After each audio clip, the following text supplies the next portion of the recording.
Sebelum melanjutkan, jangan lupa subscribe dulu, terima kasih. Bab 322 dalam keadaan vegetatif. Hampir semua orang menjulurkan leher saat melihat ke arah kediaman Feng, berharap akan ada berita yang diumumkan. Namun, jika bukan berita yang sengaja dirilis oleh kediaman Feng, akan sangat mustahil untuk mengetahui apapun. Itu karena tidak peduli apakah itu penjaga atau pelayan di kediaman Feng, mereka semua telah menjalani pemeriksaan ketat saat dipekerjakan. Juga terdengar bahwa mereka memiliki perbedaan yang jelas antara halaman dalam dan luar di kediaman tersebut. Mereka yang bekerja di halaman luar tidak memiliki izin untuk memasuki halaman dalam dan hanya dapat menunggu di area yang telah dialokasikan untuk mereka sendiri. Itulah sebabnya jika seseorang ingin mencari tahu berita tentang kediaman Feng, mereka harus menunggu hingga mereka sendiri yang merilis beritanya, jika tidak, itu hanya akan menjadi usaha yang sia-sia. Namun, serangan Feng Xiao diketahui oleh seluruh kota dan ada juga dokter yang telah menyatakan bahwa dia tidak akan hidup lebih lama dari malam ini. Itulah sebabnya, baik hidup atau mati, kediaman Feng akan segera menyampaikan pesan. Mereka hanya bisa menunggu sampai saat itu dan mendengar pesannya secara langsung. Pesan yang telah lama ditunggu-tunggu ini baru dirilis pada siang hari. Apa? Feng Xiao tidak mati, tetapi jatuh koma. Dia sekarang dalam kondisi vegetatif. Apa bedanya dengan mati? Dia tidak meninggal, itu karena pasar gelap telah mengiriminya obat yang dapat menyelamatkan nyawanya.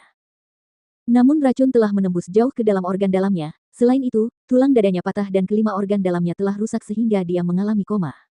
Kudengar dia tidak akan bisa bangun lagi. Mendengar hal itu, seseorang bertanya, benarkah ini? Jika dia benar-benar berubah menjadi sayuran, mungkin lebih baik mati saja. Bukankah begitu? Bagaimanapun, dia adalah jenderal yang terkenal dan juga seorang kultivator bela diri yang terhormat. Namun sekarang, dia telah mencapai keadaan seperti itu. Mungkin lebih baik mati daripada hidup.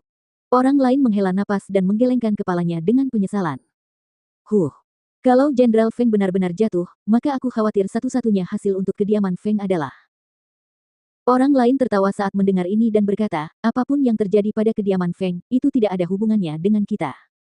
Hal seperti itu sudah terjadi sejak zaman dahulu, saya kira begitu berita ini menyebar, seluruh kediaman Feng akan menjadi kacau, terutama di cabang samping. Cabang samping kediaman Feng. Kediaman Feng ini awalnya berbeda dari klan keluarga lainnya. Mereka telah lama terpisah satu sama lain, bahkan jika ada cabang samping, mereka seharusnya tidak dapat menginjakkan kaki sama sekali. Haha, sulit untuk mengatakannya. Setelah Feng Xiao jatuh, yang tersisa hanyalah patriark tua Feng dan nona muda mereka. Bukannya kau tidak tahu, bukankah patriark tua itu menderita demensia? Meskipun aku belum mendengar tentang kejadian itu akhir-akhir ini, tetapi tidak tahu kapan itu akan terjadi lagi. Belum lagi nona muda mereka baru berusia 16 tahun dan dia belum memiliki cukup pengalaman. Katakan padaku, bagaimana dia bisa menghidupi seluruh kediaman Feng? Menurutku, masalah yang akan dialami kediaman Feng sedang terjadi dan mungkin akan meledak dalam waktu dekat. Oh, saya tidak setuju. Bukankah nona muda Feng telah mengambil alih keluarga? Dengan token perintah Feng di tangannya, pengawal Feng hanya akan mendengarkan perintahnya. Katakan padaku, siapa yang berani mencari masalah dengan mereka? Tanpa kekuatan, siapa yang akan menuruti seorang gadis muda? Siapa yang tidak tahu bahwa di dunia ini, hanya yang kuat yang dihormati? Jika tidak ada kekuatan sejati, bisakah bulu ayam digunakan untuk membuat anak panah? Kau benar-benar terlalu naif. Di luar sana, semua orang berdiskusi dengan penuh semangat. Di istana, ketika Murongbo mendengar berita itu, ia merasa beban di hatinya menghilang dan bebannya terangkat. Ia duduk di singgasana naga dan bertanya kepada pengawal bayangan, benarkah ini?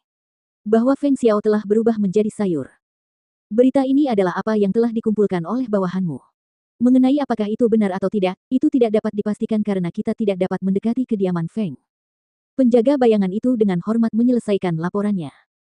Murongbo berdiri dan mulai melangkah maju mundur di aula utama. Setelah beberapa saat, dia melangkah keluar dan berkata, kedua tabib itu akan mengikuti raja ini untuk pergi.